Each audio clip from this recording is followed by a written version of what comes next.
Welcome to another episode of The Choice. Today I have Fernando with me, and we are going through how he became an agent that is heavily productive and also delving into the investment side of the industry. I know a lot of you are waiting for episodes like these, so I'm happy to be able to bring it to you. So let's start out without further ado to the first question we ask every single one of our guests, and that is, Fernando, why in the first place did you make the choice to get into the real estate industry?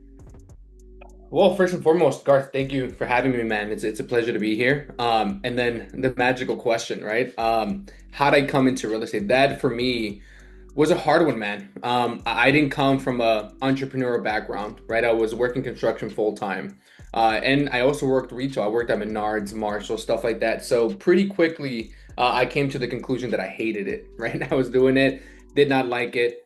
And so when I switched over from Menards, Marshalls, I never did food restaurants, so thank God for that. I wasn't a fan. I went into full-time construction. We were doing, commercial buildings like hotels, restaurants, and really high, price points and high areas, right? So I fell in love with it, man. I fell in love with the site. Sorry, buddy, I gotta call in. Let me mute myself here.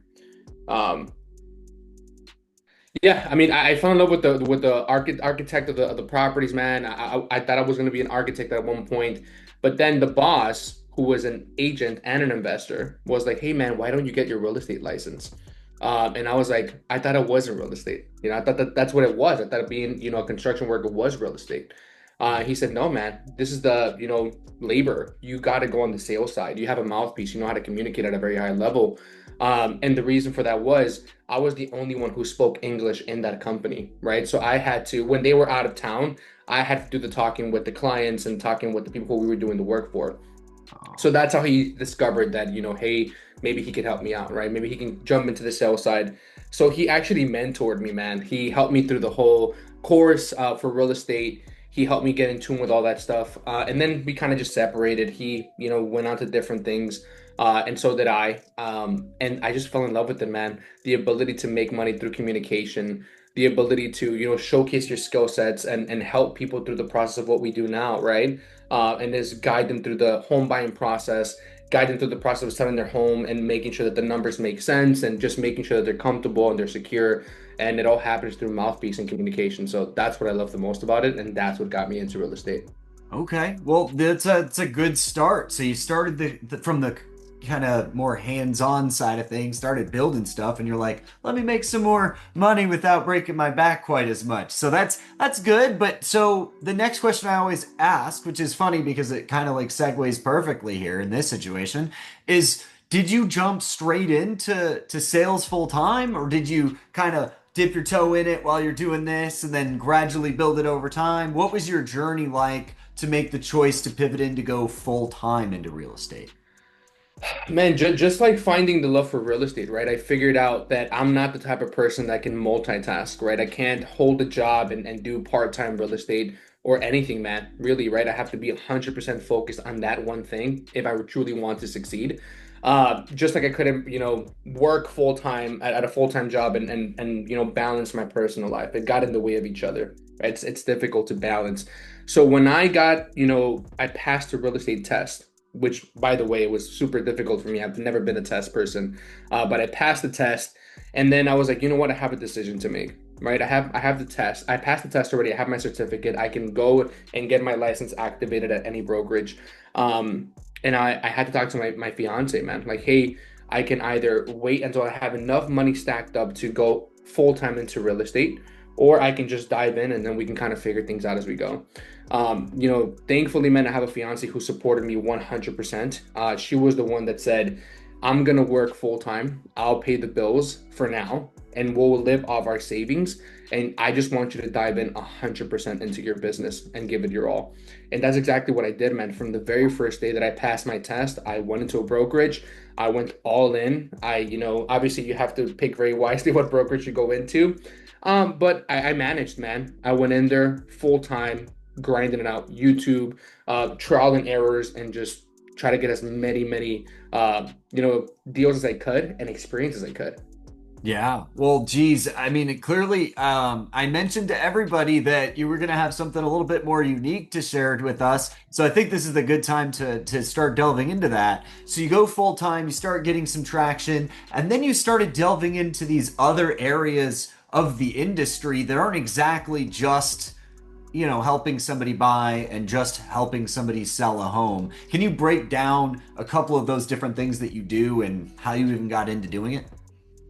Sure, man. So first and foremost, I'll be super transparent, right? When I became a realtor, I automatically knew that I did not want to become a real estate agent for a very long time. I knew that was the first stepping stone, but that's not what I wanted to be initially, right? I knew that the end goal for me was because I come from a construction background. I was thinking like contractor or architect or something like that, that it was in that field. And then I was like, why don't I become, like a flipper? Or why don't I get into the investment side of the business, right? Where it's maybe the same amount of work. I'll never say less work, but it's more profit margins, right? Where I can make a little bit more money, I can reinvest into my business. I was just thinking big from a very young age when it came to entrepreneurship and the real estate side. So I just went in, man. At first, I was like, okay, in order for me to switch over to the investment space and do what I truly want to do, what do I need? Okay, I need money, right? And that's not easy to get by, right?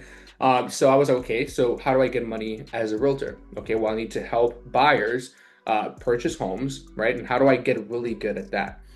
Because another myth that I thought was true was that when I first started real estate, I couldn't go directly with sellers. I thought it was you have to start with buyers and that's the road, right?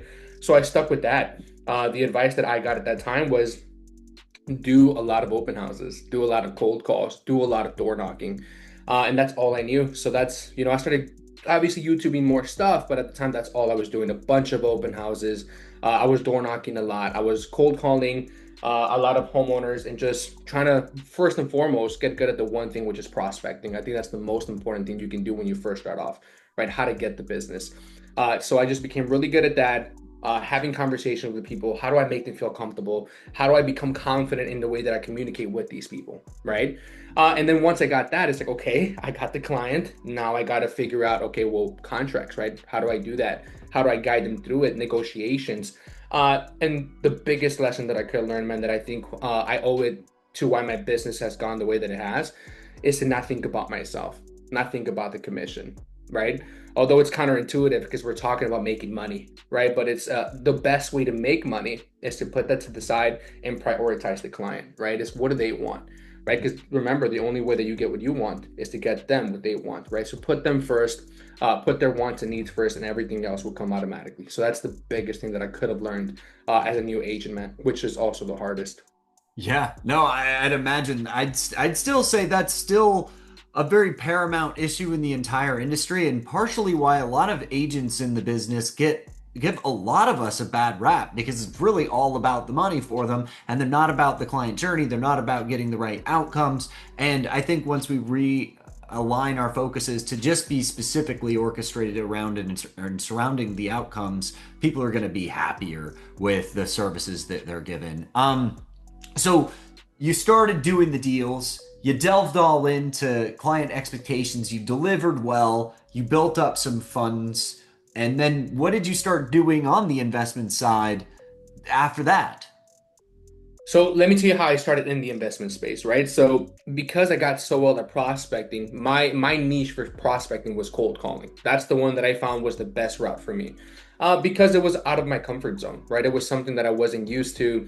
It was something that most people ran away from. So it was always interesting to me to figure out, okay, how do I grow? Okay, growth comes with uncomfortability.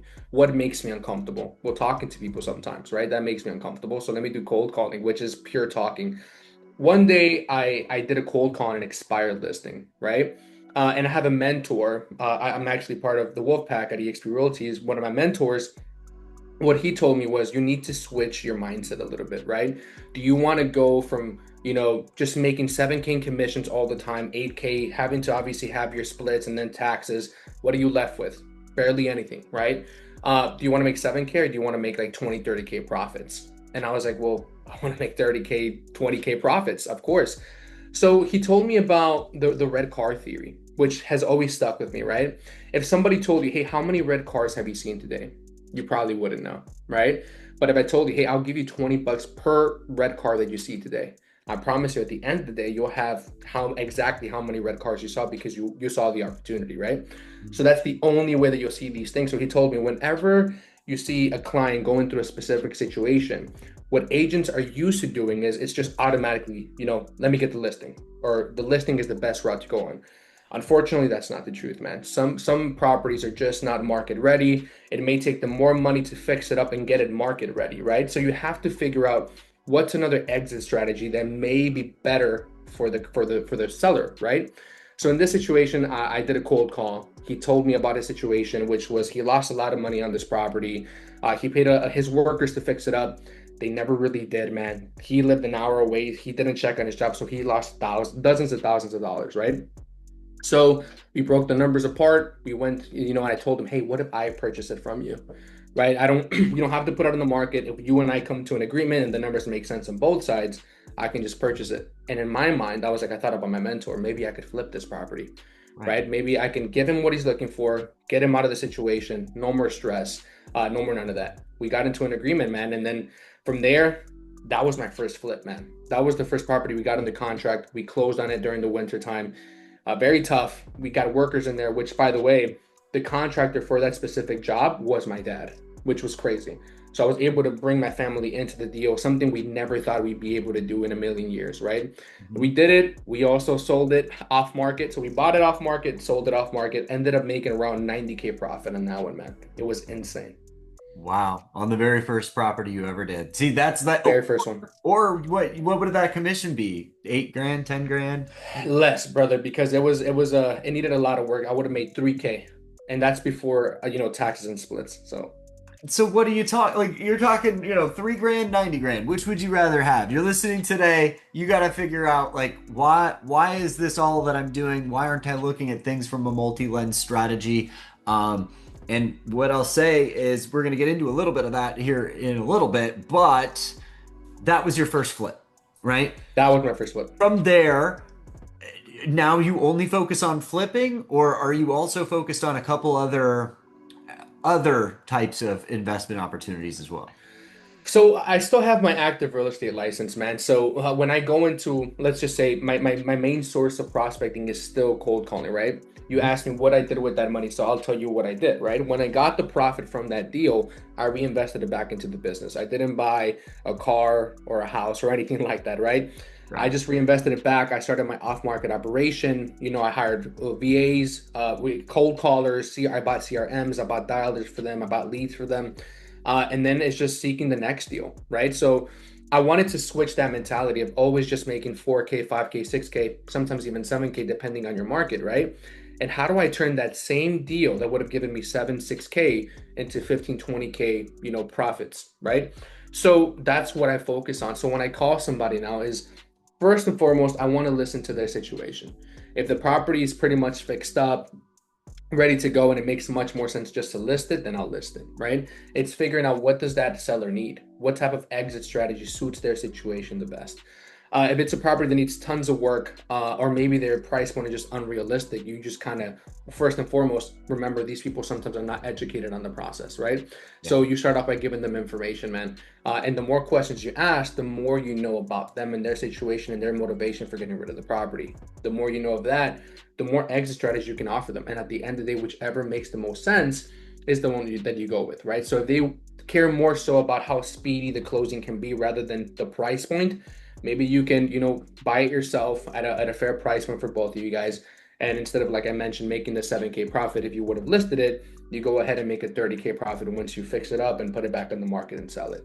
It's all about whatever situation they're going through. But yes, I do focus more on the off market, deals nowadays. It starts to make sense though. Why? So how long have you been in the business as a whole now? That's my favorite part, man. I think the real estate world is insane, and if you truly are one connected with the right people, the right support system, you hear these lies of it takes 5 to 10 years. I guess not lies, but I guess it's not the whole truth either, right? Some people say it takes 5 to 10 years to build a successful business. I'm 2.5 years in, man, and 2 years in. Once I found the right support group, it just for 1 year I 3x my business, and then I was able to go into full-time investing, which is insane because my plan was actually to do this on my 10th year. So I was like, I'm gonna do real estate as a realtor for 10 years, and then I'll become a full-time investor. But because of the people that I surrounded myself with, uh, and first and foremost, I think the most important part was I implemented what I was taught. Right, it's not just showing up to the trainings or the courses or the classes or talking to these people, but writing down what it is that they went through and then applying it myself, right?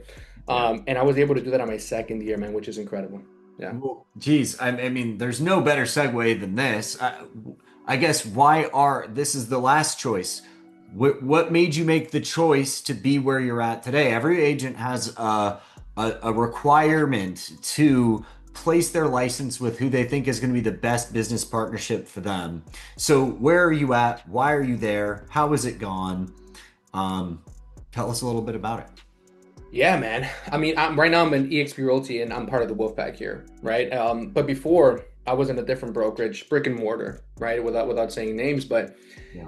don't get me wrong, man. The intentions were there, right? And it's like I like to say, people do the best with what they have, right? And that's what I was going through. I was just getting whatever they had to offer me, which, in my opinion, with the goals that I had in mind and what I wanted for myself in my future, just that training did not help, right? And also when you're in a brick and mortar company, it's a lot of people aren't that easy to give you information or give you tactics on how to get business. Because sometimes, who knows, man, maybe they see the potential in you and then you become competition, and that's just not the best. There's no incentives to give you information. But now that I'm with the Wolfpack, man, I got strategies that I never thought of before. I remember when I first came in contact with the Wolfpack here, I got invited into an AI boot camp before I even knew what AI was. Yeah. Once I figured out about AI, how to run my business like an actual CEO, right, and start to delegate certain tasks that take a lot of my time, things completely changed, man. It was very different, right? I went from being a slave to my business and just working, very long hours, doing everything myself and not making the income that I wanted to make, and then coming to the Wolfpack and implementing the systems that I was taught. It just was a game changer. I got my time back, and again, it's not only just for business, but I got more time back. I have a fiance, I have two daughters, man. So it gave me a lot more time with them, right? And for stuff that I like golf, I like the gym, right? So it's just a game changer, brother. I'm very happy where I'm at, and that's why I emphasize this a lot. Be very cautious with who you surround yourself with, what you're listening to, and most importantly, man, just implement what you're being taught. Because if you don't implement it, it won't work, man. It No, won't work. it absolutely won't. So what I'll say is this: one day we'll hit the gym together because you don't want to see me play golf. It's all bad. I'm so atrocious, but I do love going to the gym, and anybody that follows me knows that because they could see it all the time on my stories and stuff like that. But what I'll say is this, and I'm gonna end it off with this. Um, You've been at the Wolfpack and with us for a little while now. You started at a brick and mortar company. What specifically made you pull the trigger to transfer over? And what has you consistently excited about staying? Well, man, it's very simple. What made me switch was just the training in general. That was the main part, right? I think at the point in my life where I was then, there was something that specifically stood out, right? It's the four pillars of the Wolfpack. Hopefully, I don't butcher this, but it was fitness, finance, faith, and family. That got me, man. That's what I feel is the most important to me, and I think that's what's most important for everybody. First, you got to know what you want and what you need to accomplish those things, right? And then figure out who can offer that. Where I was did not offer those things that I needed for the specific goals that I had specifically for my life, and the Wolfpack did, right? They explained that it was like a chair, right? Those four pillars, the four F's. If one of them is off, the whole chair falls down. So it's just staying on track, having morals and standards for yourself and for your business, right? And I think that stood out for me, and automatically made me pull the trigger. As far as what keeps me excited, Yeah. man, it's the culture, brother. I think what's crazy, and I think the only good thing that I got from the COVID days, right, is that everything is now done virtually, right? And I have people who I do business with, who I get mentored by, who I've never met in person, right? Hopefully, I can meet them soon, but it's done virtually, man. I get so much information from them. It feels like we've known each other forever. And again, the support. I couldn't have done it with a lot of the people that I've met because of the Wolfpack, and just the genuine feeling of them wanting to see me succeed. I think that's the best. Yeah, it's a hard thing to find. It's so hard to find people that truly want others to win. And the other really cool part about our model is we get compensated for when you win. So not only do we want you to win, there's a true financial alignment there, which it's just really hard to find something that's so cohesive. Um, if you were talking to somebody that's a brand new agent, what's one thing that you would tell them to make their business better? Oh man, I think one thing that I received that was super important for me that I didn't think about when I was a first agent.